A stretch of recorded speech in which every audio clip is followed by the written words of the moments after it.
ഇന്ധന പ്രതിസന്ധി നേരിടാൻ പുതിയ നടപടികൾ പ്രഖ്യാപിച്ച് ഓസ്ട്രേലിയ. സ്വകാര്യ ഇറക്കുമതിക്കാർക്ക് രാജ്യത്തേക്ക് കൂടുതൽ ഇന്ധനം കൊണ്ടുവരാൻ പ്രോത്സാഹിപ്പിക്കുന്നതാണ് പുതിയ പദ്ധതി. ഓസ്ട്രേലിയയിൽ നിന്ന് സ്മിത നായർ തയ്യാറാക്കിയ റിപ്പോർട്ട് കാണാം.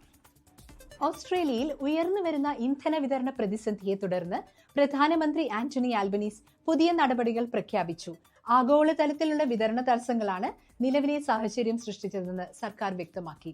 രാജ്യത്ത് ഇന്ധന ലഭ്യത ഉറപ്പാക്കുന്നതിനായി സ്വകാര്യ കമ്പനികൾക്ക് ഇന്ധനം ഇറക്കുമതി ചെയ്യുന്നതിന് സർക്കാർ സാമ്പത്തിക പിന്തുണ നൽകുമെന്ന് പ്രധാനമന്ത്രി അറിയിച്ചു. ഇതിലൂടെ രാജ്യത്തേക്ക് കൂടുതൽ ഇന്ധനം എത്തിക്കാൻ സഹായകരമാകുമെന്നാണ് പ്രതീക്ഷ. നിലവിൽ ഓസ്ട്രേലിയയിൽ ഏകദേശം 39 ദിവസത്തേക്ക് പെട്രോളും 30 ദിവസത്തേക്ക് ഡീസലും ജെറ്റ് ഇന്ധനവും ലഭ്യമാണെന്ന് അധികൃതർ വ്യക്തമാക്കി. അതിനാൽ ഉടൻ റേഷനിംഗ് ഏർപ്പെടുത്തേണ്ട സാഹചര്യമില്ലെന്ന് സർക്കാർ വിലയിരുത്തുന്നു. ഇതിനിടെ അനാവശ്യമായി ഇന്ധനം സംഭരിക്കുന്ന പ്രവണതയെ പ്രധാനമന്ത്രി ശക്തമായി വിമർശിച്ചു. ഇത്തരം നടപടികൾ പ്രാദേശിക തലത്തിൽ ക്ഷാമം സൃഷ്ടിക്കുന്നതായി അദ്ദേഹം ചൂണ്ടിക്കാട്ടി. രാജ്യത്തെ ചില പെട്രോൾ പമ്പുകളിൽ ഇതിനകം ഇന്ധനക്ഷാമം റിപ്പോർട്ട് ചെയ്യപ്പെട്ടിട്ടുണ്ട്. പ്രത്യേകിച്ച് പാനിക് വാങ്ങൽ മൂലമാണ് ചില പ്രദേശങ്ങളിൽ സ്റ്റോക്ക് തീർന്നതായി വിവരങ്ങൾ ലഭിക്കുന്നത്.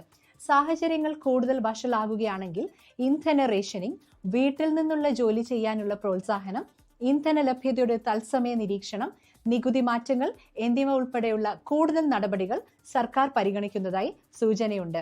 നിലവിലെ സാഹചര്യത്തിൽ ഇന്ധന വിതരണ ശൃംഖല ശക്തിപ്പെടുത്തുകയും പൊതുജനങ്ങളിൽ ആശങ്ക കുറയ്ക്കുകയും ചെയ്യുന്നതാണ് സർക്കാരിന്റെ പ്രധാന ലക്ഷ്യം.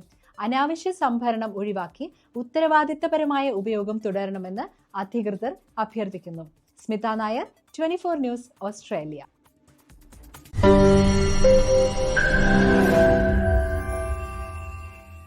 ലോകത്തെവിടെയായാലും ഏത് സമയത്തും 24 വാർത്തകളും ഓഗ്മെന്റഡ് റിയാലിറ്റി പാക്കേജുകളും എക്സ്പ്ലെയിനറുകളും വിശദമായി കാണാൻ ഞങ്ങളുടെ യൂട്യൂബ് ചാനൽ നിങ്ങൾക്ക് സബ്സ്ക്രൈബ് ചെയ്യാം.